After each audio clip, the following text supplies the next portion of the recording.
ทยุเนี่ยเอาออกกันไปนะคนก็อาจจะเข้าถึงน้อยอาจจะเป็นกลุ่มจำเพาะแต่ก็ยังดีที่บ่มีช่องทางในการจะสื่อสารให้เจ้าบ้านเจ้าจองได้รู้ว่าพระพุทธเจ้าพระสงฆ์ที่เปิ้นทำความดีความงามก็มีปะเลอะ มาแจ้งว่ามีที่บดีดักที่ออกข่าวเลยนะมีอยู่แล้ววันนี้จะมาเล่าให้ฟังเรื่องนี้อันนี้เรื่องที่หนึ่งเนาะที่บ่ได้มาจัดรายการเพราะว่ามีศาสนกิจต้องเตวไป16จังหวัดภาคเหนืออันที่สองก็คือ บกองกลับมาถึงวัดอย่างงานวันนี้เป็นวันจันทร์เนี่ยเนาะตกวันพรุ่งนี้จะเป็นวันอังคารซึ่งต้องจัดรายการเริ่มตั้งแต่ตี 4ไปจนถึง7 โมงแม่เจ้าก็จะได้มาจัดรายการนี้ต้องตื่นตั้งแต่ตี 3ท่านผู้ฟังตี 3ต้องตื่นแล้วล้างหน้าล้างตาแปรงฟันส่งน้ำเข้าห้องน้ำทำกิจธุระส่วนตัวให้เรียบร้อยเพราะว่าระหว่างที่จัดเนี่ยมันบ่สามารถจะลุกไปไหนทางใดได้ล่ะจะปวดนักปวดเบาก็ต้องอดต้องทนก็เป็นการบำเพ็ญขันติบารมีเหมือนกันนะ ต้องเตรียมตัวให้พร้อมอย่างต่างๆอุปกรณ์อย่างหลายอย่างแต่พอบังเอิญว่าอันในติดแล้วเนี่ยกลับมาจากการไปลงพื้นที่กราบนมัสการเจ้าคณะจังหวัด16จังหวัดในเขตปกครองคณะสงฆ์หนเหนือกลับมาก็เป็นไข้ท่านผู้ฟังโทมเพราะว่ามันได้พักเนาะตลอนไปหั่นไปนี่ขึ้นเหนือล่องใต้จนมาได้พักได้ผ่อนนะก็นอนกันในรถจำวัดกันในรถ เอารถเป็นกุฏิรถตู้นะกลับมาก็ป่วยบ่สบายเพราะมันเพลียมันได้พักสืบต่อกันมาเหมือนขนาดเขานั่งรถนะท่านผู้ฟังหลายคนที่ไปกินไปตานกับท่านอาจารย์พระครูอภิวัฒนวิกรมนะที่นี้ล่าสุดกับที่จังหวัดน่านนะไปตอดพระพรหมพระป่าเดียวเห็นจะมีการไปถวายเทียนเข้าพรรษาเห็นนะหล่อเทียนกันนี่เนาะโอ้มันไม่ใช่ธรรมดาท่านผู้ฟังมันอิดมันเหนื่อยอันนี้8-9 วัน16จังหวัดวิ่งไปตลอดแล้วแบบถ้าเป็นภาษาวิชาการมันต้องนันสต็อปอีกเหรอไม่ได้หยุดเลยต่อเนื่องกันยาว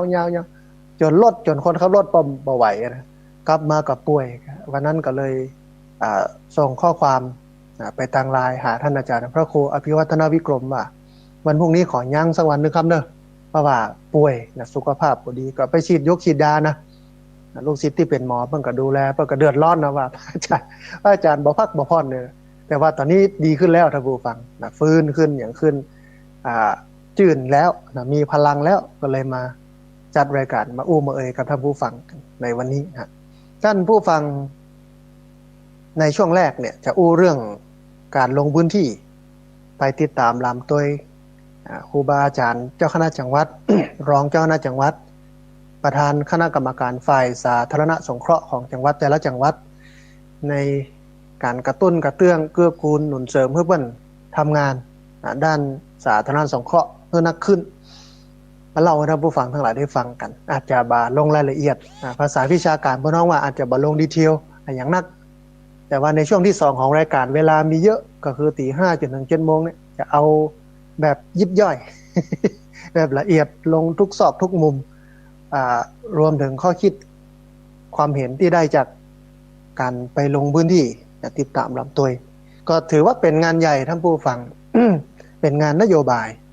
แล้วก็เป็นงานใหม่ของคณะสงฆ์แต่ก่อนเนี่ยมันมี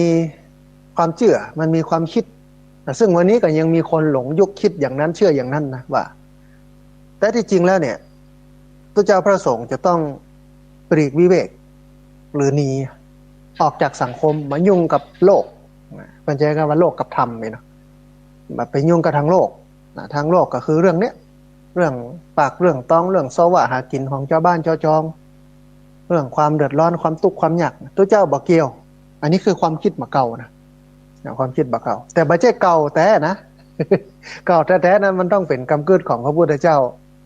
เป็นพุทธประสงค์เป็นพุทธดำริของพระพุทธเจ้าอันนั้นเก่าแท้ๆแต่ความคิดที่ว่าอันตัวเจ้าพระสงฆ์มันต้องไปยุ่งอย่างกับเรื่องพวกนี้เขาจะได้ยินมันครับว่าไม่ใช่กิจของสงฆ์ไม่ใช่กิจของสงฆ์ไม่ใช่เรื่องของตัวเจ้าเองนะแล้วเขาก็บอกฮู้นะว่ากิจของสงฆ์หรือหน้าที่ของตัวเจ้าคืออะไรอย่างเพราะทีนี้เมื่อมีกิจของสงฆ์แล้วมันก็ต้องมีกิจของโยมด้วยกันเนาะ ไม่ใช่ว่าจะมีแต่กิจของสงฆ์อย่างเดียวนี้เนาะหลายคนก็บอกว่าทุกเจ้าเนี่ยก็อยู่ส่วนทุกเจ้าโลกก็อยู่ส่วนโลกธรรมก็อยู่ส่วนธรรมมันยุ่งกันทุกเจ้ามันยุ่งทั้งโลกคนทั้งโลกมันยุ่งทั้งธรรมเนาะมันเป็นการคิดแบบแยกส่วนซึ่งมาทีหลังมาในยุคที่เราเอาวิทยาศาสตร์เข้ามาหรอวิทยาศาสตร์นี้เป็นแยกชัดเจนท่านผู้ฟังสสารกับพลังงานมันจะแยกออกจากกันนะมันก็เลยทำให้การคิดแบบแยกส่วนของวิทยาศาสตร์เนี่ยมันจับเอาโลกกับธรรมออกจากกันไปตัวเจ้าออกจากชุมชนสังคมแต่ว่ากิจของสงฆ์บัจเจกิจของสงฆ์ก็เกิดขึ้นในช่วงยุคนี้แต่ก่อนหน้านั้นเนี่ยพุทธศาสนาแบบเทรวาสเฮาเนี่ยความสัมพันธ์ระหว่างตัวเจ้ากับญาติโยมมันเป็นสิ่งที่สำคัญมากมันเป็นลักษณะที่เปิ้ลบอกว่าโลกอุปถัมภ์ธรรมธรรมค้ำจุนโลกอันนี้ในยุคก่อนนะแล้วก็ในยุคพุทธกาลด้วยซ้ำโลกอุปถัมภ์ธรรมธรรมค้ำจุนโลกก็สังเกตเอาง่ายๆท่านผู้ฟังถ้าพระพุทธเจ้าบัดต้องการให้ตัวเจ้าพระสงฆ์หรือว่าพุทธศาสนาไปยุ่งกับชาวบ้านนี่นะตัวเจ้าพระสงฆ์จำเป็นจะต้องปากันหนีไปอยู่ในป่าลบหลีกลี่โลกสังคมบ่ไปยุ่งอย่างกับทั้งโลกบ่สามารถจะมาแปลงวัดแปลงวาอยู่ในบ้านในจองได้ท่านผู้ฟังแต่มันไม่ใช่อย่างนั้นนี่ถ้าไปศึกษาเรียนรู้คำสอนของพระพุทธเจ้าแต่เนี่ยแม้แต่การแปลงวัดเนี่ยเปิ้ลก็ยังผูกไว้ว่ามีระเบียบเลยนะว่าบ่ควรที่จะห่างบ้านนักล้ำไปวัดกันอย่างไรว่าบ่ควรที่จะห่างจะใกล้เปิ้ลก็บอกว่าคนที่แข็งแรงที่สุดในหมู่บ้านนั้นมายืนอยู่เขตสุดของหมู่บ้านนะเขตสุดของหมู่บ้านเสร็จแล้วยิงธนูไปลูกธนูไปตกตัดใดกับแปลงวัดตันหันธนูเนี่ยท่านผู้ฟังมันจะคนยิงมันจะมีแหงนักต่อใดมันก็บะไก่ต่อใด มันก็บะไก่ไปเป็นกิโลเนาะนะ500 เมตรนี่น่าจะได้อยู่นะ1,000 เมตรนี่ไม่แน่ใจว่าจะถึงก่อนในแหงยิงของคนเนี่ยนะกับการยิงธนูเนี่ยก็เอาตึกกิโลนึงอ่ะท่านผู้ฟังเมื่อห่างจากวัด1 กิโลอันนี้คือผูกที่อยู่ของทุกเจ้าไว้กับชุมชนแล้วเนี่ยนะเมื่อห่างกันนะอันนี้1เนาะอันที่2ผูกปากต้องของทุกเจ้าไว้กับโยมคือต้องไปบิณฑบาตฉันบิณฑบาตฉันหรือชาวบ้านมาส่งข้าวโต๊ะบิณโตมาตานขันข้าวถวายสังฆทานถ้าเป็นอันอีสานบ้านนอกวัดถวายจังหันนี่เนาะก็เกื้อกูลกันลักษณะนี้เกื้อกูลกันลักษณะนี้แต่ความคิดเรื่องพระเจ้าต้องปีกวิเวกปีกเร้นหนีออกจากชุมชนสังคมไปอยู่ป่าอยู่ถ้ำอยู่เถื่อนนั้นมันเป็นความคิดของศาสนาอื่นหรือลัทธิอื่นที่มันมีในอินเดียโบราณนะในอินเดียโบราณมันมีปริภาชกมีลัทธิฤาษีชีไพรมีพวกที่บรรยุ่งสังคม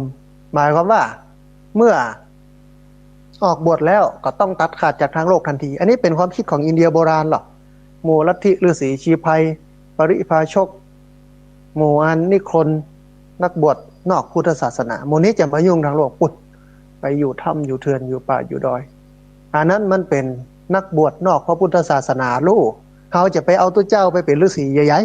ๆตัวเจ้าก็คือตัวเจ้าพระสงฆ์ก็คือพระสงฆ์พุทธศาสนาก็คือพุทธศาสนาที่มันเป็นลัทธิศาสนาอื่นที่มันนอกเหนือจากพุทธศาสนามันก็เป็นคำสอนอันนึงเขาก็เอาหีดของปริภาชกหีดของฤาษีชีไพรซึ่งติดตัดขาดจากทางโลกนะมุ่งทางธรรมของเปิ้ลนะมาใจกับตัวเจ้านะเวลาตัวเจ้ามาเกี่ยวพันหรือมาสัมพันธ์กับชาวบ้านในกิจกรรมวิถีชีวิตของชาวบ้านหลายคนก็มองว่านั่นมันไม่ใช่กิจของสงฆ์อันนั้นผิดแล้วที่จริงโลกต้องอุปถัมภ์ธรรมต้องค้ำจุนโลกพุทธศาสนาหรือพระเจ้าก็มีหน้าที่เอาคำสอนของพระพุทธเจ้าเนี่ยไปแทรกใจในชีวิตประจำวันของญาติโยมลำพังการเทศน์ให้โยมฟังมันบ่พอแล้วในการที่จะปรับเปลี่ยนพฤติกรรมของญาติโยมได้มันเหมือนยุคก่อนก็ลูกเฮาหลานเฮาเนี่ยบ่ต้องเอาอย่างนักสมัยก่อนเฮาบอกจะไปเนอะบลาน้องเนี่ยมันก่อนไปนี่ถ้าบูฟังแต่บ่เดียวนี้บอกกองบอกว่าจะไปเนอะมันไปพูดแล้ว การสอนการสร้างโดยคำอู้เนี่ยมันมีอิทธิพลหรือมี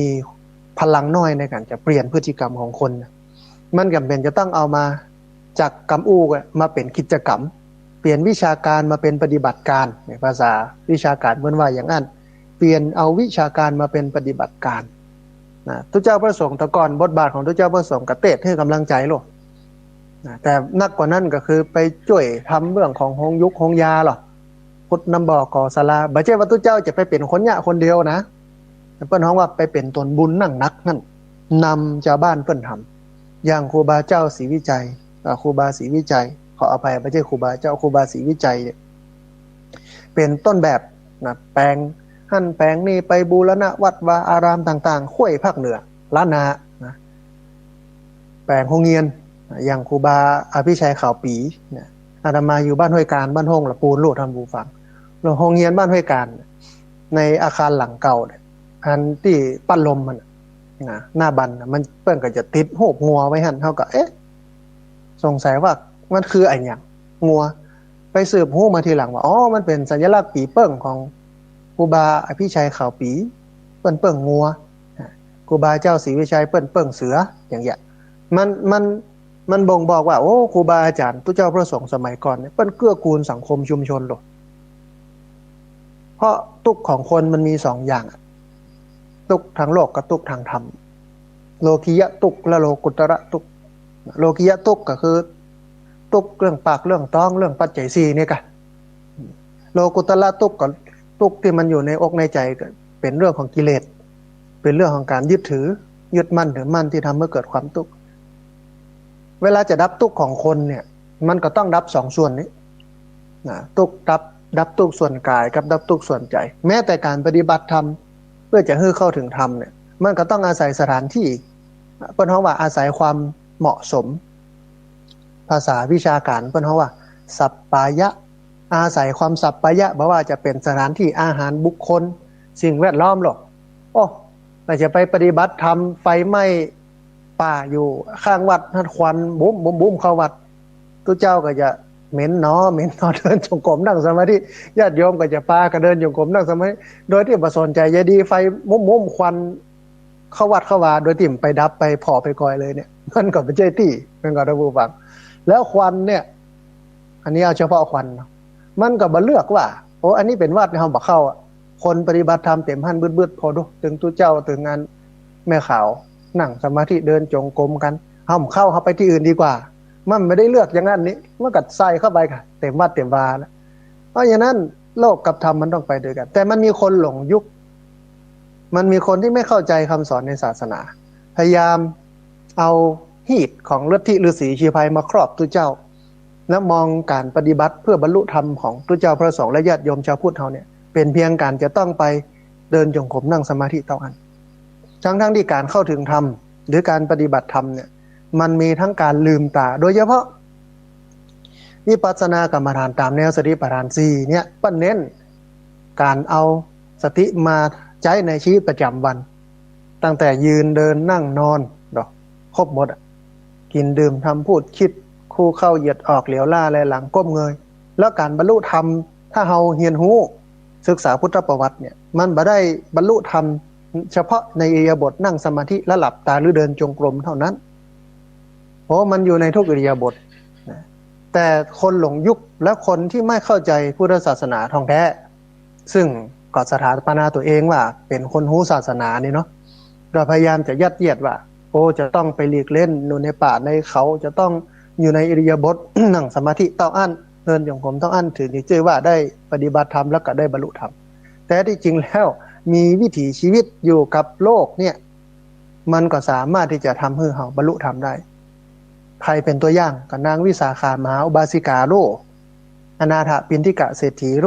2ท่านนี้เนี่ยเป็นเจ้าบ้านครองเรือนแต่เป็นภริยบุคคลเป็นเจ้าบ้านครองเรือนเป็นภริยบุคคลกระจายชีวิตทั้งโลกแต่เปิ้นเข้าใจธรรมะของพระพุทธเจ้าแล้วเปิ้นปฏิบัติโดยการเอาธรรมะมาปฏิบัติใช้ในชีวิตประจำวันโดยเฉพาะวิปัสสนากรรมฐานตามแนวสติปัฏฐาน4นั่นที่อู้มาทั้งหมดเนี่ยท่านผู้ฟังอยากจะบอกท่านผู้ฟังได้ฟังว่าโอ้มันแยกโดยออกจากกันบ่ได้โดยหลักการ โดยทฤษฎีแล้วมันต้องเป็นอย่างนี้นะแล้วมันเป็นข้อเสียนะเวลาเราแยกโลกออกจากธรรมตัวเจ้าออกจากชุมชนสังคมมันทำให้เกิดข้อเสียอย่างไรเสียอย่างแรกเสียกับตัวเจ้านะตัวเจ้าก็อยู่ส่วนตัวเจ้าบ่มีไผไปพอไปกอยเจ้าบ้านบ่ได้ไปคอยดูแลตัวเจ้าก็เป็นสมมุติทรงโลกเปิ้นบ่ได้ลอยมาจากดาวอังคารแล้วมาบวชนี้กับมาจากคนบ้านเฮาเนี่ยกะแล้วบัดเดียวนี้ซ้ำเอาบุคลากรที่บ่ค่อยมีคุณภาพเข้ามาบวชกันเยอะนะยังลูกหลายคนลึกหายเอาไปบวชอยู่กับตัวลุงคนลวกๆคนเก่งๆก็ไปเป็นหมอไปเป็นครูไปเป็นวิศวะมันก็จะไม่ได้คนที่มีคุณภาพใหญ่ก็ได้คนลึกเข้าไปมีสามีสมมาตรดับบูฟังมีผัวที่เราเมายาขี้ค้านเลยนะไปบวชเป็นพระเจ้าเฮ้ไปคนดีๆก็เอามาบวชแล้วคนดีมาบวชแต่เป็นยังอยากจะดีบดีก็ได้มาบวชมันมีกระบวนการภาษาวิชาการพวกนั้นโปรเซสมีวิธีการในการฝึกคนอยู่แต่ว่าปัญหาคือมันไม่ได้เป็นการบังคับในเรื่องของการฝึกโดยสิ้นเชิงของพุทธศาสนาแต่มันเป็นเรื่องจิตสำนึกถ้าคนมีจิตสำนึกก็จะได้รับการฝึกนะแต่ถ้าคนไม่มีจิตสำนึกก็อยู่ไปวันๆมันก็บ่มีคุณภาพนะมันก็บ่มีคุณภาพถ้าถามว่าเขาจะให้มีคุณภาพได้อย่างไรแล้วยิ่งสังคมทิ้งตัวเจ้าถึงวันนี้เขาจะปะตัวเจ้าก็ต่อเมื่อมีงานนะเนี่ยใกล้เข้าพรรษาละอาจจะไปตามขันข้าวให้อีพ่ออีแม่กับที่ผ่านมาก็ไม่ได้ปะตัวเจ้าเลยนะเนี่ยเข้าพรรษาเนี่ยจะได้ปะละวันอาสาฬหบูชาวันเข้าพรรษา2 วันนี้จะได้ปะละที่เหลือก็รอออกพรรษาค่อยปะกันให้ไหมแต่ถ้าเป็นคนที่อยู่กับวัดกับวากับทุกวันศีลวันพระเนี่ยแต่คนทั่วไปนี่มีบางคนปะเลยเข้าพรรษาออกพรรษาปะเตื้อเดียววันเดียวนะวันที่มีการเป็นการตายของพี่น้องถึงจะได้ปะทุกเจ้าวันที่หมอดูเปิ้นทักเปิ้นทายว่าโอ้มีเคราะห์นะไม่ต้องไปถวายสังฆทานเนอะถ้าบ้านนี้ลำบากเนอะนะถึงจะได้ไปความสัมพันธ์ระหว่างคฤหัสถ์หรือชาวบ้านกับตัวเจ้าก็มีเพียงแค่เรื่องพิธีกรรมมันไม่ได้เป็นเรื่องของหลักธรรมที่จะเอามาคัดเกลากันนะตัวเจ้าก็อยู่ส่วนตัวเจ้าไปทีนี้เมื่อตัวเจ้าอยู่ส่วนตัวเจ้าแล้วเนี่ยมันมีไผ่พ่อไผ่กอยปฏิสัมพันธ์ระหว่างตัวเจ้าพระสงฆ์ญาติโยมมันบ่มีเนี่ยตัวเจ้าบางรูปนะที่เปิ้นบ่ได้ฝึกหัดคัดเกลาตัวเองอย่างแท้จริงเนี่ยก็ลุก็เสียไปโดยที่มีไผ่พ่อนะก็เป็นข่าวไปอย่างนั้นเฮาเป็นที่จะเข้าใจกระบวนการว่าที่เป็นอย่างนั้นเพราะว่าบ่ได้ฝึกหัดคัดเกลาที่เป็นอย่างนั้นเพราะว่าบุคลากรที่เฮาเอาเข้าไปในศาสนาบ่มีคุณภาพแต่ที่จะเข้าใจอย่างนี้ท่านผู้ฟังกลับกลายเป็นด่าเห็นว่าพระเจ้ามันบ่ดีบ่ดักบ่น่าเลื่อมใสบ่น่าศรัทธาให้พระเจ้าเดียวเนี่ยกับมันจะไปน่าเลื่อมใสจะได้กับลุงแก้วลุงคำลุงมีลุงมาไอ้แดงไอ้เขียวบ้านเฮาเนี่ยมาบวชมาเจอลูกดาวอังคารที่ไหนมาก็ย้อนเฮาได้ไปพอเพิ่นนี้เหมือนปลูกต้นไม้แล้วบ่รดน้ำใส่ปุ๋ยพรวนดินไปพอแมงที่จะมากินใบกินต้นมันก็ไปเหลืออย่างก็โดนเจาะโดนกินหมดอ่ะน้ำก็โหดเปิ้นนะเอาไว้อย่างนั้นอันนี้อันหนึ่งเนาะตัวเจ้าก็เสียญาติโยมมาได้ไปดูเพราะเกิดการแยกกันระหว่างวัดกับบ้านโลกกับธรรมตัวเจ้าเสียโยมก็เสียที่ว่าก็ในเมื่อเฮาเอาธรรมมาใจกับโลกมันก็อยู่กับตั้งโลกเต็มๆแล้วก็มองการทุจริตคดโกงเป็นเรื่องปกติโลกมองการทำผิดทำชั่วอย่างต่างๆเป็นเรื่องปกติแล้วก็ไปทำบุญอุทิศให้กับเจ้ากรรมนายเวรชำระบาปเอาเนี่ยแหละเกิดอย่างนั้นหรอนักการเมืองก็ตึงเกิดอย่างนั้นนายทุนทั้งหลายก็ตึงเกิดอย่างนั้นทำชั่วไปจะโกงจะทุจริตจะไปอย่างที่ไหนต้องได้ก็เอาเต็มที่มาสนใจธรรมะคนที่เอาธรรมะมาใช้ในชีวิตประจำวันในการทำธุรกิจก็เป็นคนบัตรเปิ้ลอันนี้เป็นคำพูดของคนส่วนนี้นะคนที่แยกโลกออกจากธรรมคนที่อยู่กับโลกอย่างเดียวเอาธรรมมากำจุนเนี่ยก็จะเกิดอย่างนี้ไม่ได้เกี่ยวกับธรรมกับเทอมอย่างนั้นเติงเวลากับไปต้านข้าวเนี่ยถวายสังฆทานเนี่ยทำบุญเนี่ยไปทำพิธีเลอะเทอะเหลวไหลด้วยซ้ำไปบางคนไปสะเดาะเคราะห์สะเดาะน้ำสืบชะตาฮับโจกก็ชุบตัวเองชุบตัวเองทำเพื่อตัวเองบริสุทธิ์โดยพิธีกรรมนั้นแต่มันไม่ได้บริสุทธิ์เพราะความชั่วที่ทำอยู่มันกลับเปลี่ยนความชั่วไปเจ้าบ้านกับมามีไข่ไปเบรกเจ้าบ้านกับมามีไข่ไปปรับทัศนคติเพราะต่างคนต่างอยู่โลกเจ้าบ้านอยู่เจ้าบ้านก็คือโลกอยู่ส่วนโลกทำอยู่ส่วนทำสองฝั่งนี่แหลวไปหนึ่งกู้เลย แต่ถ้ามาเป็นกู้ขนานกันไปด้วยกันเนี่ยโลกอุปถัมภ์ทำค้ำจุนโลกเนี่ยโอ้โตท่านผู้ฟังมันจะดีจะงามขนาดเป็นกัลยาณมิตรคอยขัดเกลาซึ่งกันและกันคอยตักเตือนแนะนำหนุนเสริมคอยจักคอยดึงคอยประคับประคองกันไปอะนะแต่ถึงวันนี้มันเป็นอย่างนั้นหรอตัวเจ้าก็อยู่ส่วนตัวเจ้าโยมก็อยู่ส่วนโยมนะโลกกระทำแบบแยกออกจากกันนี่คือผลเสียของความคิดที่แยกโลกออกจากธรรมความคิดที่มันเกิดความเสียหายที่แยกพระออกจากชุมชนออกจากกิจกรรมของชาวบ้านแล้วก็แยกชาวบ้านออกจากกิจกรรมของชุมชนล้วนแล้วแต่เป็นกำพืชของคนที่บ่เข้าใจพุทธศาสนาอย่างแท้จริงมันทำให้เกิดผลเสียเพราะฉะนั้นตอนนี้คณะสงฆ์เปิ้นหูเปิ้นหันแล้วคณะสงฆ์เนี่ยบ่ใช่ว่าเปิ้นบ่ได้เรียนได้หูเปิ้นอยู่ในศาสนาเปิ้นอยู่เปิ้นกินเปิ้นวิถีชีวิตเปิ้นทั้งชีวิตอยู่ในวัดอยู่กับธรรมะนะไม่ใช่เป็นเจ้าบ้านที่อ่านแต่หนังสือศึกษาธรรมะแต่หนังสือโดยวิถีชีวิตตัวเองไม่เคยไปลิ้มลองการบวชการปฏิบัติการศึกษาธรรมะแบบวิถีสงฆ์เลยนะก็บ่เข้าใจก็ว่าไปตามทฤษฎีที่ตัวเองเข้าใจแต่ตัวเจ้าเปิ้นใจชีวิตทั้งชีวิตของเปิ้นในการเรียนรู้โลกเปิ้นก็เข้าใจคณะสงฆ์ก็ตื่นตัวนะเริ่มเห็นปัญหาครูบาอาจารย์ที่เป็นนักปราชญ์ทางด้านศาสนาหลายรูปโดยเฉพาะที่เป็นที่เชิดชูที่สุดก็คือสมเด็จพระพุทธโฆษาจารย์ประยุทธ์โตอยู่วัดยานเวศสักวันนครปฐมอันนี้เป็นปราชญ์เอกอุที่เวลามีปัญหาอย่างเกี่ยวกับหลักธรรมคำสอนในทางพระพุทธศาสนาว่าผิดว่าถูกคนก็จะฟังเจ้าพระคุณสมเด็จพระพุทธโฆษาจารย์ประยุทธ์โตว่าเปิ้นจะว่าอย่างไรแล้วเวลาเปิ้นว่าเนี่ยเปิ้นไม่ใช่ว่าเอาความคิดของตัวเองว่าเปิ้นเอาหลักการหรอกอันพระไตรปิฎกพระเจ้าเปิ้นตรัสไว้อย่างอี้นะหลักการมันเป็นอย่างนี้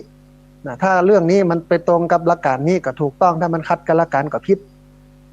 เปิ้นเอาความถูกต้องมาก่อนความถูกใจนะพอถึงวันนี้เอาความถูกใจมาก่อนความถูกต้องตัวเจ้าพระสงฆ์ก็ตื่นขึ้นมาโอ้มันถึงเติงเวลาแล้วที่ตัวเจ้าพระสงฆ์จะต้องนำธรรมมาค้ำจุนโลกดึงเอาหลักการโลกอุปถัมภ์ธรรมค้ำจุนโลกมาใช้ชาวบ้านก็เริ่มตื่นนะใจหลักบวรบ้านวัดโรงเรียนนะสังคมแต่ก่อนมันสุขสงบปีหูสองน้องหูหนึ่งพริกมีบ้านเหนือเกือมีบ้านใต้ขาจะใครมีบ้านปีบ้านน้องมันม่วนมันอยู่ม่วนมันบ่ต้องหวาดระแวงมันบ่ต้องอย่างนักหนาจารีคนมีน้ำใจอู้ง่ายๆในยุคก่อนเนี่ยความโลภของคนมันบ่นักบริโภคนิยมมันน้อยเพราะมันเปลี่ยนสังคมเกษตรกรรมนะแล้วก็ปลายอุตสาหกรรมมันอบอุ่นมันมีการพึ่งพิงมันมีน้ำใจแต่ยุคนี้หาน้ำใจบ่มีพี่กับน้องกันแต่ก่อนอันเด่นบ้านอยู่กันหลายครอบครัวลงเรื่องประเดี๋ยวนี้ใส่กำแพงเห็นหมดเห็นเสียงใส่ไปใส่มาเฮ้อคนที่อยู่สุดซอยทางหลังบ่มีที่ออกก็มีพิษหัวกันก็มีหันข้าวถึงวันพี่น้องกันลูกมรดกพิษเทียงกันนั่นนี่ยุคก่อนนี้ก็มีแต่มันบ่นักขนาดนี้งั้นแสดงว่าศีลธรรมมันเสื่อมเพราะว่าเข้าใจวิธีการผิดคือแยกโลกออกจากธรรมแยกตัวเจ้าออกจากชุมชนเสียทั้งคู่ตัวเจ้าเปิ้นตื่นตัวนะเปิ้นก็ลุกขึ้นมาเปิ้นมีนโยบายท่านผู้ฟังวันนี้ตัวเจ้าประสงค์เปิ้นแบ่งงานตัวเจ้าออกเป็นหลายด้านนะไม่ว่าจะเป็นปกครองการศึกษาสงเคราะห์สาธารณูปโภคสาธารณูปการงานเผยแผ่พุทธศาสนาแล้วมีงานหนึ่งงานด้านการสาธารณสงเคราะห์งานด้านสาธารณสงเคราะห์นี่เปิ้นก็แบ่งออกเป็นหลายด้านหลายฝ่ายนะไม่ใช่ว่าแจกข้าวแจกครัวอย่างเดียวนะสาธารณสงเคราะห์เนี่ยนะนอกจากจะแจกข้าวแจกครัวแล้วเนี่ยก็ยังมีเรื่องของการไปส่งเสริมอาชีพชาวบ้านนะป้องกันและบรรเทาสาธารณภัยเรื่องสุขภาพเรื่องสิ่งแวดล้อมนะบวชป่าปลูกป่าสร้างฝายเรื่องของงานการทำสมาธิภาวนาส่งเสริมจิตใจเรื่องหลายมิติมากที่มันเกี่ยวข้องกับสาธารณสงเคราะห์ของชาวบ้านแล้วเปิ้นก็มีฝ่ายต่างๆอย่างที่บอกโดยเฉพาะฝ่ายสาธารณสงเคราะห์เนี่ยระดับบริหารตังบนเนี่ย ในระดับของมหาเถรสมาคมก็คือคณะรัฐมนตรีสงฆ์นี่เนาะถ้าอู้กันง่ายๆเลยนะฝ่ายสาธารณสงเคราะห์ก็มีพระเดชพระคุณเจ้าพระคุณสมเด็จพระมหาธีราจารย์วัดยานนาวาเป็นประธานนะเป็นห้องว่าประธานคณะกรรมการฝ่ายสาธารณสงเคราะห์ของมหาเถรสมาคม ก็มีนโยบายนะที่ผ่านมาในตอนที่เกิดวิกฤตนะโควิด -19 โรคระบาดเกิดขึ้นเจ้าพระคุณสมเด็จพระมหาธีราจารย์ก็มีนโยบายรวมจนถึงเจ้าพระคุณสมเด็จพระสังฆราชก็มีนโยบายให้เจ้าคณะจังหวัดทุกจังหวัดรวมไปจนถึงประธานคณะกรรมการฝ่ายสาธารณสงเคราะห์ก็มาช่วยชาวบ้านเอาครัวเอาของไปแจกมีตู้พระธรรมนำสุขมีอย่างต่างๆนะไปจนกระทั่งที่ว่าอันสมเด็จพระสังฆราชประทานเมล็ดพันธุ์ผักตุเจ้าเอาไปแจกชาวบ้านปลูกพระน้อยขยมปลูกในวัดปฏิวัดโอ้กว้างลึกเอามาใช้ประโยชน์ด้านนี้ช่วยกันปลูกเอาไปแจกญาติโยมเอาไปกินอย่างก็ระหว่างที่ญาติโยมลำบากอยู่ตุเจ้าก็จะไปอุ้มบาตรเตียวไปขอเปิ้นกินมันก็ยังได้บ่ฮู้นะพระน้อยทำได้หรอเรื่องปลูกขยมในวัดเปลือกคิดเตอไปปลูกโอ้เหลือกินห้องครัววัดทำไปเหลือกินก็เอาไปแจกญาติโยมนะเอาไปปั่นกันก็มีเรื่องเหล่านี้คือได้หันในระดับบริหารใหญ่ก็มีประธานคณะกรรมการฝ่ายสาธารณสงเคราะห์ของมหาเถรสมาคมก็คือเจ้าพระคุณสมเด็จพระมหาธีราจารย์รองลงมานะก็มีเจ้าคณะจังหวัดแต่ละจังหวัดแต่ละจังหวัดก็แบ่งเป็นฝ่าย6ฝ่ายเหมือนกันแต่ละจังหวัดก็มีประธานคณะกรรมการฝ่ายสาธารณสงเคราะห์ของคณะสงฆ์ก็ไปสนับสนุนงานนี้ตุเจ้าประสงค์ที่เปิ้นทำมันก็ยังมีกระแสหลายคนก็มองว่า มันเป็นบัจเจกิจของสงฆ์หลายคนเปิ้นได้ประโยชน์จากตรงนั้นนะเพราะว่าวัดหรือตุเจ้านี่เป็นว่าน่าเป็นตัวผ่าน ผ่านของผลประโยชน์เอาจากคนที่มีไปให้คนที่บ่มีเอาจากคนที่มีนักไปให้คนที่มีน้อยหรอเป็นคนจัดสรรผลประโยชน์หลายคนก็มองแคบล้ำไปแต่ที่กว้างๆก็เป็นอย่างนี้ อาตมาภาพก็ได้รับมอบหมายงานด้านนี้นะจาก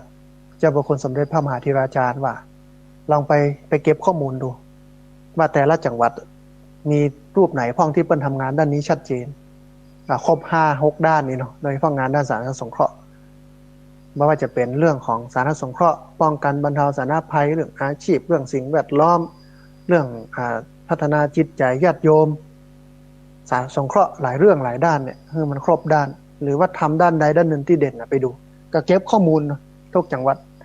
แต่เยอะมากนะหันมานั่งพอกอยว่าโอ้ที่แต่ตุเจ้าพระสงฆ์องค์เนรทำความดีความงามเพื่อสังคมนักมาก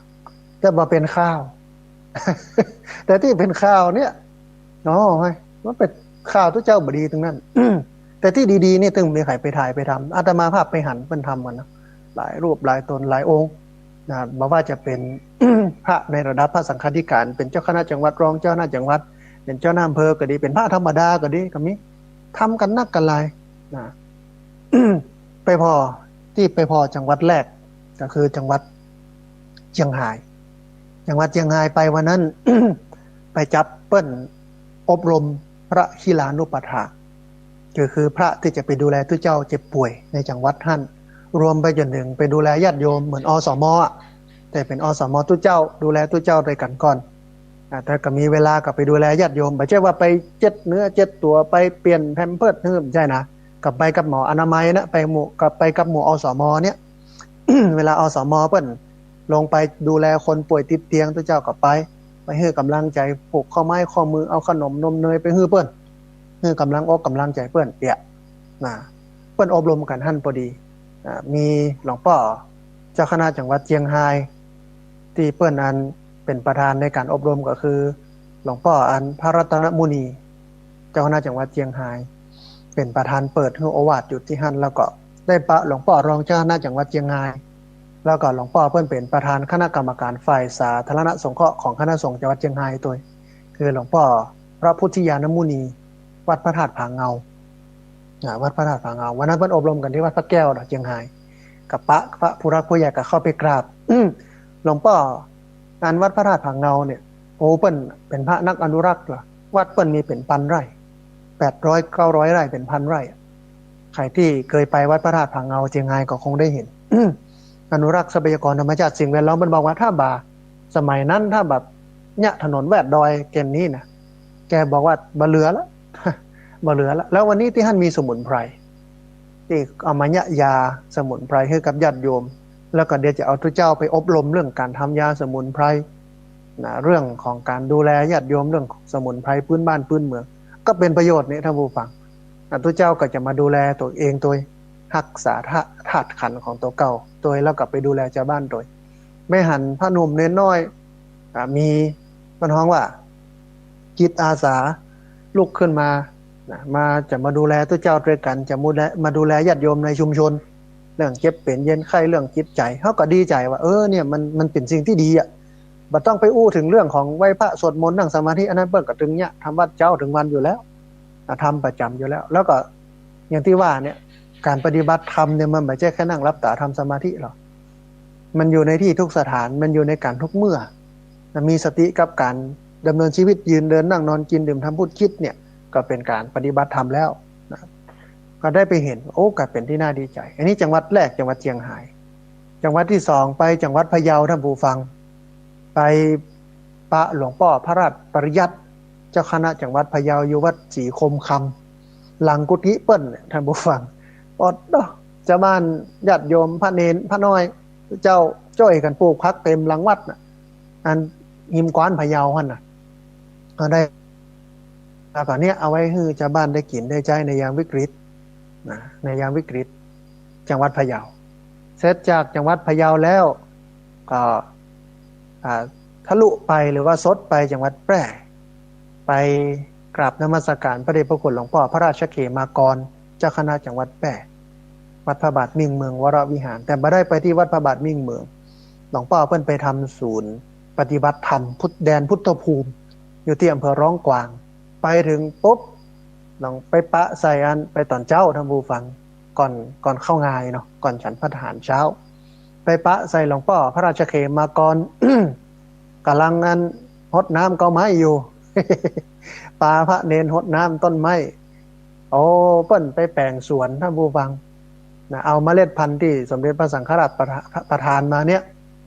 เอาไปปลูกขยมตัวพระน้อยตัวหลวงพ่อตัวนะขยมก็พรวนดินไปพระน้อยก็ปลูกพักไปหลวงพ่อก็หดน้ำกันเนี่ยไหลขย้อยเนาะไปพอเปิ้นก็บอกว่ามีความสุขดีนี่ก็ได้เป็นที่ปึ้งปิงของชาวบ้านปกติก็ได้มาปฏิบัติธรรมกันเดินจงกรมนั่งสมาธิแถมปอพักเขาปลูกเองก็กินแล้วมันก็ปลอดภัยนะก็มีแนวคิดจะขยับขยายให้วัดต่างๆเนี่ยไม่ได้ไปทำนี่หลวงพ่อพระราชเขมากรเจ้าคณะจังหวัดแพร่หลังจากที่อันเสร็จจากจังหวัดแพร่แล้วก็ไปที่จังหวัดลำปางนะเข้ากราบนมัสการหลวงพ่อพระเดชพระคุณหลวงพ่อพระจินดารัตนาพรวัดพระแก้วดอนเต้าจะได้ไปอู้ไปเอ่ยกับหลวงพ่อก็มีนโยบายหลายเรื่องนะว่าตุเจ้าที่ลำปางก็มีคนทำงานด้านการพัฒนาสังคมชุมชนบนฐานพุทธธรรมเปละนะหลายรูปนะได้อู้ได้เอ่ยได้หูข้อมูลหลังจากที่ เสร็จจากหลวงพ่ออันเจ้าคณะจังหวัดลำปางแล้วก็ไปจังหวัดละปูนนะเข้าไปกราบหลวงพ่อพระเทพรัตนนายกเจ้าคณะจังหวัดละปูนวัดพระราชหริพูนชัยก็ไปอู้ไปเอ่ยกับหลวงพ่อ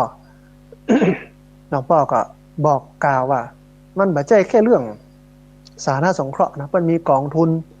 เรื่องทุนการศึกษาเรื่องอาชีพเพื่อเจ้าบ้านหลายอย่างโดยเฉพาะอันมันฮ้องว่า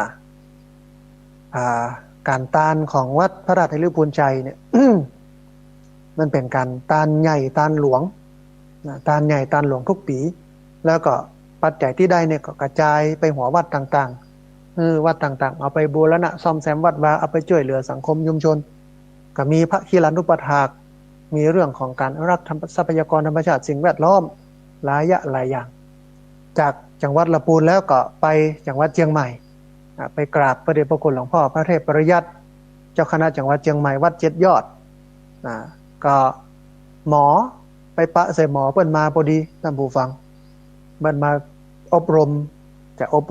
มไปแล้วนะพระคีรานุปถากมีการไปหมอเปิ้นกับไปกราบนมัสการหลวงพ่อถึงเรื่องการจะต่อยอดพระคีรานุปถากมาเรียนรู้เรื่องนั้นเรื่องนี้ต่อนะกับหลวงพ่อก็เล่าให้ฟังถึงเรื่องของการทำงานในจังหวัดเชียงใหม่นโยบายของหลวงพ่อจากจังหวัดเชียงใหม่แล้วท่านผู้ฟังไปจังหวัดแม่ฮ่องสอน จังหวัดแม่ฮ่องสอนเข้ากราบนมัสการพระเดชพระคุณหลวงพ่อพระสุมนศาสนกิจเจ้าคณะจังหวัดแม่ฮ่องสอนวัดพระธาตุดอยกองมูแม่ฮ่องสอนเนี่ยท่านผู้ฟังตื่นเต้นขนาดโดยเฉพาะการเดินทางเนี่ยทางมันไม่ใช่ธรรมดาเนาะ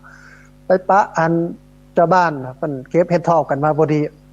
นะเก็บเห็ดทอบกันมาพอดีออกจากดอยมารอแม่ค้าคนกลางพ่อค้าคนกลางจะมารับซื้อตามจุดต่างๆไปถามราคาท่านผู้ฟังคณะนั้นวันนั้นที่อำเภอแม่ลาน้อยเนาะ75 บาทลิตรหนึ่งนะก็ไปถึงกาดเมืองใหม่ไปถึงกาดหลวงไปถึงงานในตัวเชียงใหม่ก็100 ป่าย นำกระจายมาแต่ละที่นี่ก็200-300เนาะแต่ที่พื้นที่จริงๆเนี่ย75 บาทแล้วพื้นฐานของการเปิ้นฮ้องว่าเจริญเติบโตงอกงามหรือแพร่ขยายของเห็ดทอบเนี่ยมาจากการดูแลป่าของทุกเจ้าญาติโยมที่ช่วยกันรักษาสิ่งแวดล้อมนะเป็นดีกับทุกเจ้าที่ทำงานด้านนี้นะไปกราบหลวงพ่อก็เพื่อดูเรื่องกันของส่งเสริมอาชีพชาวบ้านในแม่ฮ่องสอนนี่มีกลุ่มชาติพันธุ์เยอะบ่มีบัตรบ่มีสวัสดิการหลวงพ่อก็ช่วยเรื่องนี้นะพยายามขยับขับเคลื่อนกันไปหลายเรื่องได้เจือเข้าท่านผู้ฟังนะของแม่ฮ่องสอนมาตัวนะแม่ฮ่องสอนที่วัดพระธาตุดอยกองมูที่อำเภอแม่ลาน้อยหลวงพ่อก็เล่าให้ฟังว่าทุกเจ้าพระสงฆ์ไปช่วยญาติโยมอย่างใดพ้องโดยเฉพาะแถวนั้นเนี่ยมันเป็นถิ่นธุรกันดารเป็นดอยเป็นเขานะก็ช่วยกันหลายเรื่องมีพระเปิ้นฮ้องว่าอันพระจิตอาสาธรรมจาริก ไปอยู่กับพี่น้องบนดอยโอ้ไม่ใช่ธรรมดาในการอยู่บนดอยนะท่านผู้ฟังมันต้องอาศัยจิตใจที่เด็ดเดียวและเสียสละจริงๆนะเสร็จจาก จังหวัดแม่ฮ่องสอนแล้วก็ลงไปที่ในส่วนกลางท่านผู้ฟังภาคเหนือตอนล่างภาคเปิ้นฮ้องว่าภาคเหนือตอนล่างและภาคกลางตอนบนไปที่จังหวัดพิจิตรไปที่จังหวัดพิจิตรไปกราบหลวงพ่อพระราชสิทธิเวทีเจ้าคณะจังหวัดพิจิตรวัดท่าหลวง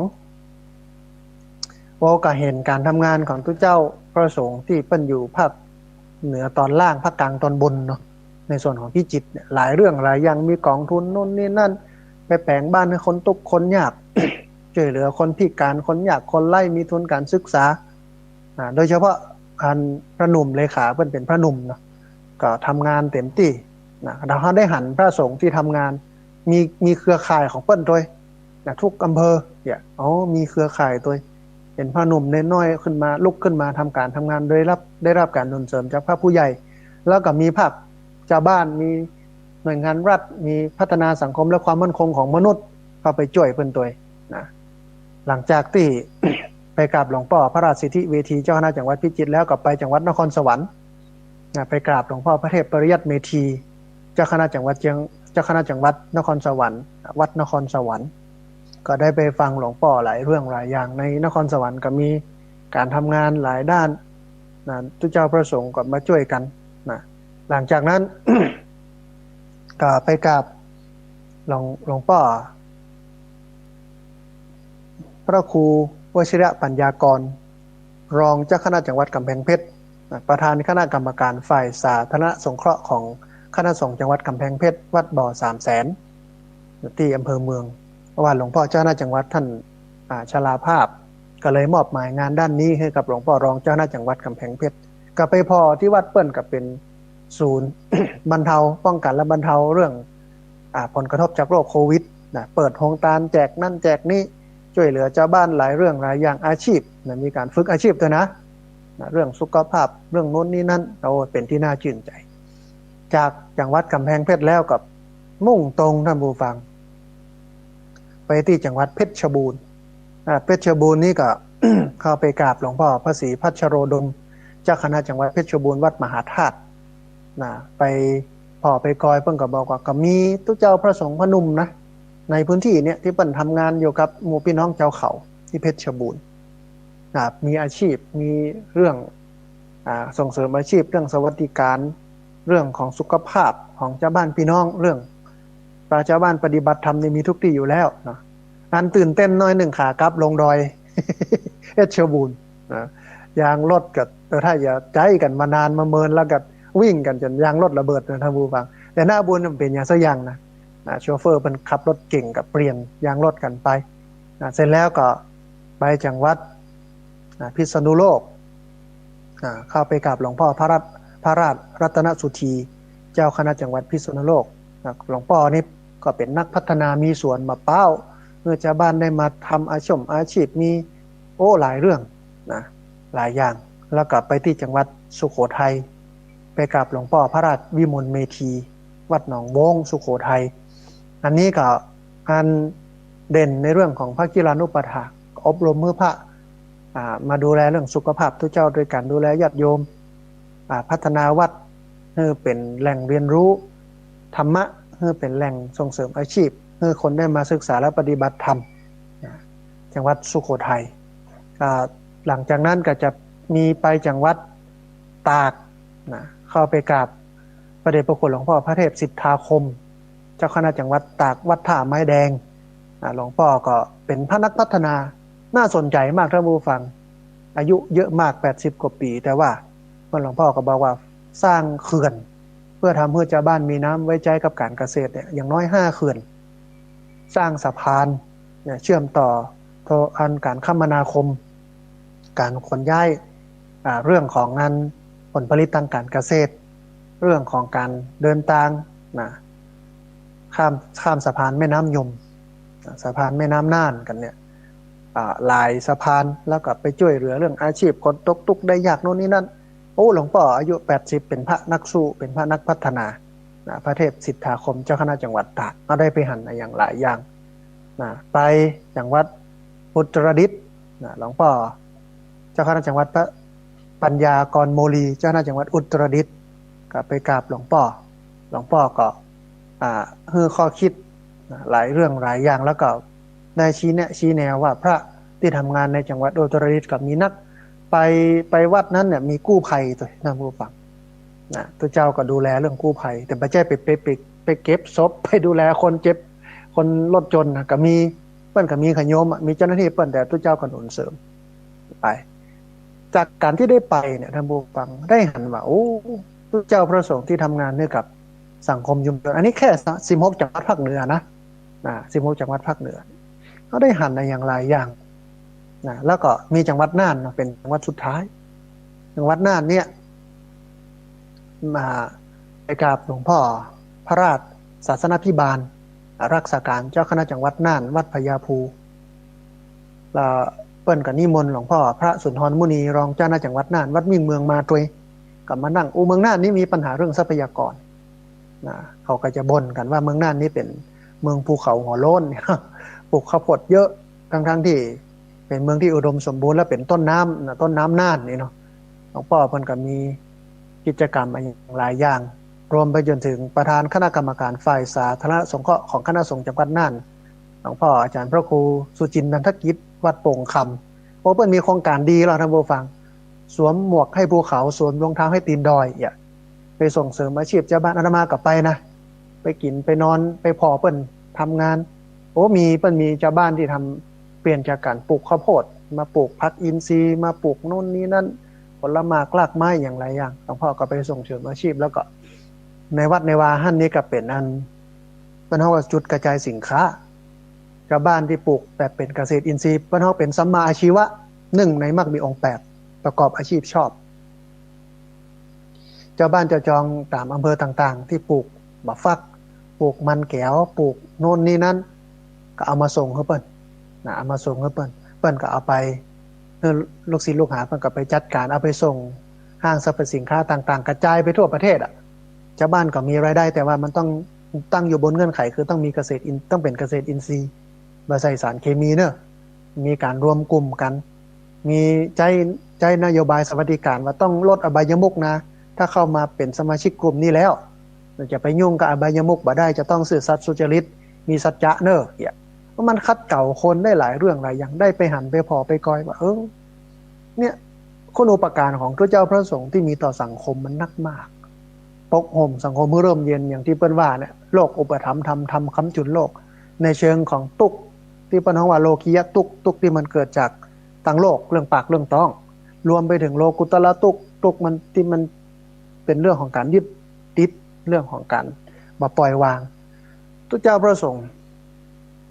ก็ดูแลตุกของชาวบ้าน2ส่วนนี้พยายามไปคลี่ไปคลายตุกของชาวบ้าน หลายคนก็ต้องการคลี่คลายเรื่องโลกิยะทุกข์ก่อนเรื่องปากเรื่องท้องก่อนหลายคนก็เปิ้นอิ่มแล้วปากท้องเปิ้นมีแล้วก็ไปคลี่คลายในเรื่องของโลกุตละทุกข์สองอย่างแต่ว่าคนที่จะคลี่คลายโลกุตละทุกข์นั้นมันมีน้อยเพราะอย่างเพราะว่าการจะพร้อมการจะบ่มีปัญหาเรื่องปากเรื่องท้องและจะพร้อมไปปฏิบัติธรรมเพื่อมุ่งสู่โลกุตละทุกข์ได้เนี่ยมันก็ต้องใช้เวลาแล้วก็จำนวนของประชากรมันน้อยมากก็หมายความว่าคนตุกกับมีน้อยมีมากกว่าคนรวยอ่ะนะคนที่เปิ้นพร้อมเปิ้นบัดตุกบันเดือดร้อนเรื่องปากเรื่องท้องแล้วก็เป็นคนมีอันจะกินเปิ้นก็แสวงหาโลกุตละทุกข์ไป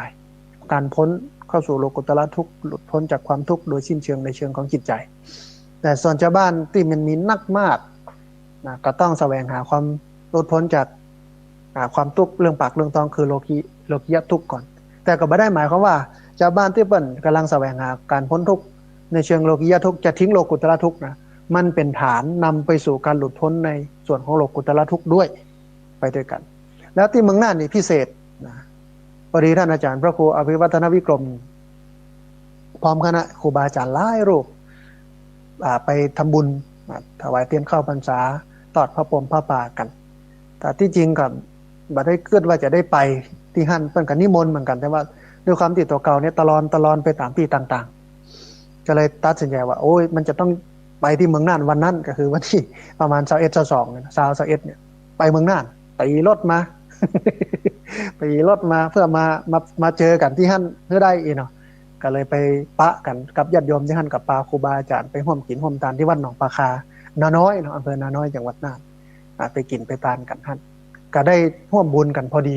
ได้ไปเทศไปบรรยายกันน้อยนึงก็ดูญาติโยมก็อิดๆเหนื่อยๆเพราะเดินทางกันเมืองน่านนี่มันไกลไปกับไปให้กำลังใจญาติโยมแล้วก็ชื่นใจว่าโอ้โยมมาเอาแท้แหละนะถึงอิดถึงเหนื่อยถึงบ่พร้อมกับไปกันก็เลยให้กำลังใจว่าบุญใดที่ทำได้โดยยากเนี่ยมาด้วยความลำบากมันเป็นบุญที่ใหญ่ที่สูงเพราะว่ามันต้องอาศัยขันธิบารมีคือความอดทนวิริยะบารมีคือความเพียรบัดแท้ว่าบ้ากันเนี่ยบ่ได้นะก็ชื่นชมเปิ้นนะอันนี้เล่าให้ผู้ฟังทั้งหลายได้ฟังกันเป็นเบื้องต้นถึงเรื่อง ของงานที่ไปทำมาแล้วที่หายไปแล้วก็มีข้อคิดมีธรรมะอย่างหลายอย่างพอที่จะมีเวลาอยู่เหลืออยู่ให้ประมาณสัก 7-8 นาทีก็เปิดสายนะท่านผู้ฟังคือท่านผู้ฟังที่ฟังอยู่ทางบ้านได้โทรเข้ามาประมูลร่วมเอ่ยกันได้โทรเข้ามาร่วมแสดงกับคิดความเห็นกันท่านผู้ฟังที่ฟังอยู่ทางบ้านสามารถโทรเข้ามาร่วมเอ่ยกันโทรเข้ามาร่วมแสดงกับคิดความเห็นกันได้ที่เบอร์064-728-2899เบอร์064-728-2899เรียนเชิญเจริญพรได้โทรเข้ามาร่วมเอ่ยกันโทรเข้ามาร่วมแสดงความคิดความเห็นกันที่เบอร์064-728-2899เบอร์064-728-2899บอกว่าจะฟังกันนักกันน้อยแค่ไหนอย่างใดเนาะสัญญาณชัดบ่ชัดอย่างใดก็เรียนเชิญเจริญพรเมื่อพอดีมีสายเข้ามาสายหนึ่งเดียวครับสายนี้ก่อนเพิ่นจะว่าจะได้พ้องเจริญพรฮะเดี๋ยวแม่แนะนำตัวน้อยโรงพยาบาลลานาเจ้าแม่บุญเจ้าโอ้จากโรงพยาบาลลานาเชียงใหม่เนาะสัญญาณเป็นได้พ้องแม่วันนี้สัญญาณชัดเจนเจ้าชัดเจนเนาะมีอย่างจะเพิ่มเติมพ้องอันที่เจ้าคนทำความดีคนเอาพ่อขาวแม่ขาวพญายามงานเขาบอกให้เนาะอันที่จะเขาออกกันเนอะเขาจะวิชาเจ้าแม่นนะยิ่งใกล้ช่วงวันสำคัญ เข้าพรรษาออกพรรษางานวิสาขะนี้ยิ่งออกมันนะเนาะจุงว่าโอ้สบายเลยทุกเจ้าคนจะเจ้าจะคนว่าใครจะไม่ไหวว่าอย่างทุกเจ้ามีใจนะเนาะแม่นสบายเห็นเจ้าคนจะถ้ามันสบายแต่เปิ้นก็มาอยู่กันรูปๆแล้วกันเนาะแม่เนาะนะเจ้าเห็นโอ้ไปคนไปเนาะกำลังใจนะเจ้าสาธุแม่อนุโมทนาบุญสาธุนะแม่จากโรงพยาบาลลานาเชียงใหม่ โทรมาบอกว่าอันเนี่ยข่าวที่เปิ้นเอาญาติโยมไปพ่อขาวแม่ขาวไปกินไปตานกระตึงบ่ออกแต่อันตัวเจ้าที่บ่ดีบ่ดักนะสื่อเนาะแล้วก็แม่บ่ปอโอ้ตัวเจ้านี่บ่ใช่ง่ายๆ อยู่ลำบากนะใครแบบบวชกระตึงบ่ฮู้กระตึงว่าเนี่ยถ้ามัน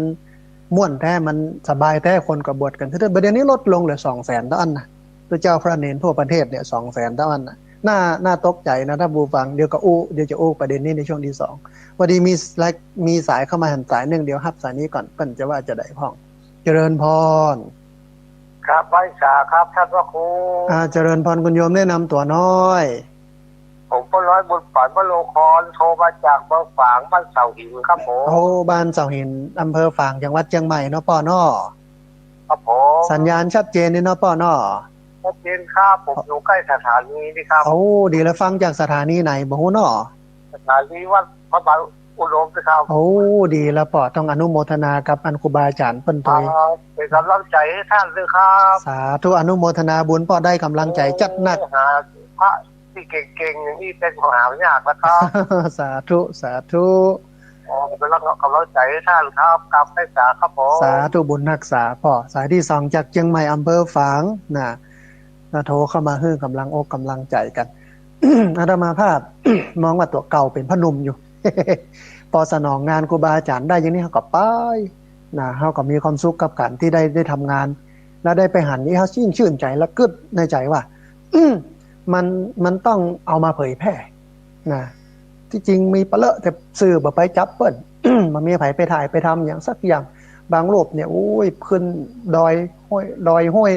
ไปแจกไปพอชาวบ้านโอ้ปะเลอะนะพอดีมีสายเข้ามาแถมสายหนึ่งเดี๋ยวรับสายนี้ก่อนเปิ้นจะว่าจะได้พ้องเจริญพรครับพรรษาท่านครูป้อบุญมีครับอันสัญญาณชัดเจนดีเนาะแถวจอมตองเนาะครับชัดเจนดีครับชัดเจนนะเนาะป้อเนาะวันนี้มีอย่างจะเพิ่มเติมพ้องความได้ไม่เจ้าละดีครับพูดมาอยู่เวลาก็หมดดีคนละต้องต้องทำเนาะถึงจะดีนะป้อเนาะครับให้มีกำลังใจตัวเราถึงจะเปลี่ยนแม่นป้อแม่นอนุโมทนาบุญกับป้อเดี๋ยวเราจากท่านเลิกกับไว้สาธุอนุโมทนาบุญอันป้อบุญมีนะอยู่ที่จอมตองพอดีมีสายเข้ามาแถมสายหนึ่งน่าจะเป็นสายสุดท้ายนะท่านผู้ฟังเดี๋ยวรับสายนี้ก่อนเปิ้นจะว่าจะได้พ้องเจริญพรพ่อจ๋าเจ้าอันโยมแม่จำได้ จำเสียงได้นะอันแนะนำตัวน้อยแฟ้องนะจ๊ะแม่ฟองแจ้ห่มลำปางนะตอนนั้นไปงานทั้งทานไปกินไปตานโดยเปิ้นอยู่เนาะแม่เนาะไปที่เมืองน่านนะไปอย่างเงี้ยอยู่ที่โฮมนี่อยู่เจโฮมนี่เนาะฟังทางวิทยุเอาเนาะฟังนี้อาจารย์อันตื่นเนาะฟังส่งใจไปเนาะแม่เนาะฟังจะได้ม่วนอะไรเรากินตาลมันถึงม่วนโลกนะแล้วก็การพระทำงานพระไปสร้างสรรค์สังคมมันชื่นอกเย็นใจเนาะแม่เนาะอกใจเฮาก็สบายใจเฮาก็ม่วนใจไปตัวคือเฮากินเฮาตานกับทุกเจ้าเฮาก็เหมือนกับได้บุญ2ต่อเพิ่นเอาไปช่วยเหลือชาวบ้านชาวจองเนาะแม่เนาะนะอนุโมทนาบุญกับแม่เด้อสาธุอนุโมทนาบุญนะท่านผู้ฟังต้องขออภัยนะเวลาหมดแล้วไม่ได้ปะเมินกันแล้วอู้หนักไปหน่อย เดี๋ยวเราเจอกันช่วงที่2ท่านผู้ฟังวันนี้อาตมาภาพพระสาธิตธิระปัญโยต้องเอารายการนี้จากลาท่านผู้ฟังทั้งหลายไปก่อนเราจะปะกันทำไมทุกวันอังคารในช่วงช่วงเวลา 4:00 จนถึง 5:00 และ 5:00 ไปจนถึง 7:00 นเจ้าท่านผู้ฟังที่ฟังอยู่ตอนนี้ก็อาจจะรอฟังในช่วงหนึ่งก็คือ 5:00 จนถึง 7:00 นต้องกราบขอบพระคุณครูบาอาจารย์พระเถรานุเถระที่เกี่ยวข้องกับสถานีกับการเผยแพร่ธรรมนี้ทุกรูปทุกท่านอนุโมทนาบุญกับเจ้าของคลื่นเจ้าของสถานีที่รับสัญญาณเอาไปออกอากาศส่งกระจายเสียงอนุโมทนาบุญกับเจ้าของคลื่นเจ้าของสถานีอนุโมทนาบุญกับญาติโยมที่ติดตามรับฟังและก็โทรเข้ามาสัพพะพุทธานุภาเวนะด้วยเดชเดชะนภาพของพระพุทธเจ้าสัพพะธรรมานุภาเวนะด้วยเดชเดชะนภาพของพระธรรมเจ้าสัพพะสังฆานุภาเวนะด้วยเดชเดชะนภาพของพระสังฆเจ้าศรัทธาสุทธิพระวันตุเตขอความสุขความเจริญในธรรมจงมาเกิดมีแด่บรรดาศรัทธาสาธุชนทุกคนทุกท่านตลอดกาลเป็นนิจเทินเจริญพร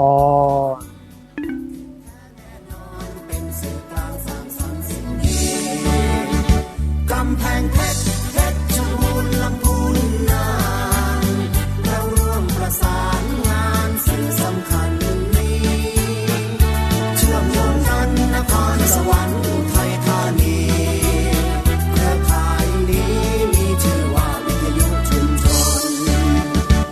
นทั่วแคว้นแดนไทยนี้มีเสรีสิทธิ์แสดงความคิดเสนอ